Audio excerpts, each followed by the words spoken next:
बिहार में जमीन रजिस्ट्री के नए नए नियम आ गए हैं। बहुत सारे भाई कमेंट कर रहे हैं वीडियो में कि बिहार में जो नया जमीन रजिस्ट्री का जो नियम आया है उसमें क्या क्या लग रहा है और क्या नियम आया है।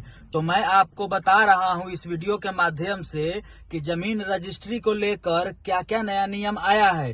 पहले जिस तरह से जमीन रजिस्ट्री होता था उसमें आप सिर्फ आधार कार्ड दे देते थे और आपका जमीन रजिस्ट्री हो जाता था। कातिब जो है वह 5 पेज का जो स्टाम्प होता है उसको वो भर देता था, हाथ से लिख देता था और जमीन रजिस्ट्री हो जाता था। लेकिन अब जो नया नियम है उसमें इस तरह का नहीं है। अभी हो ये रहा है कि आपको आधार कार्ड से पहले लिंक कराना होगा। यानी जिस तरह से आधार सेंटर पर जाकर जो फिंगर लगाते हैं आधार लिंक होता है, उसी तरह से वहां जाकर रजिस्ट्री ऑफिस में और आपको आधार लिंक कराना होगा पहले, एक दिन पहले। उसके बाद उसमें से रिसीविंग निकलेगा। उस रिसीविंग में आधार के साथ आपका फोटो रहेगा, आधार नंबर रहेगा।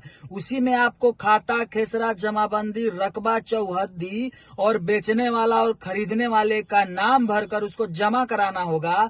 फिर उसके बाद वो पेपर मिलेगा, फिर उसको कातिब भरेगा, उसके बाद फिर जमा होगा, तब जाके जमीन रजिस्ट्री होगा। तो यह एक नया नियम आ गया है। उसी में दाखिल खारिज का भी नया नियम आ गया है। उसके लिए भी आपको अब अलग से आवेदन करने की जरूरत नहीं पड़ेगी। जैसे ही आपका जमीन रजिस्ट्री होगा वैसे ही ऑटोमेटिक जो है ऑनलाइन हो जाएगा दाखिल खारिज के लिए। अभी आप लोग जैसे जमीन रजिस्ट्री कराकर पेपर लेकर आते हैं तभी ना ऑनलाइन करते हैं दाखिल खारिज के लिए, लेकिन तब ऐसा नहीं होगा। ये जो नया नियम लागू हो जाएगा, अभी लागू नहीं हुआ है लेकिन बहुत जल्दी लागू हो जाएगा। आपको अलग से दाखिल खारिज कराने के लिए आवेदन करने की जरूरत नहीं पड़ेगी। ऑटोमेटिक जैसे ही जमीन रजिस्ट्री होगी वैसे ही आपका ऑनलाइन हो जाएगा। उसके बाद सिर्फ आपके पास कर्मचारी आएगा और 2-3 बात पूछेगा और आपका दाखिल खारिज हो जाएगा। अलग से जो घूस लगता है 5,000 रुपया वो भी नहीं लगेगा। तो यह नया नियम लागू होने से यह फायदा तो हो जाएगा।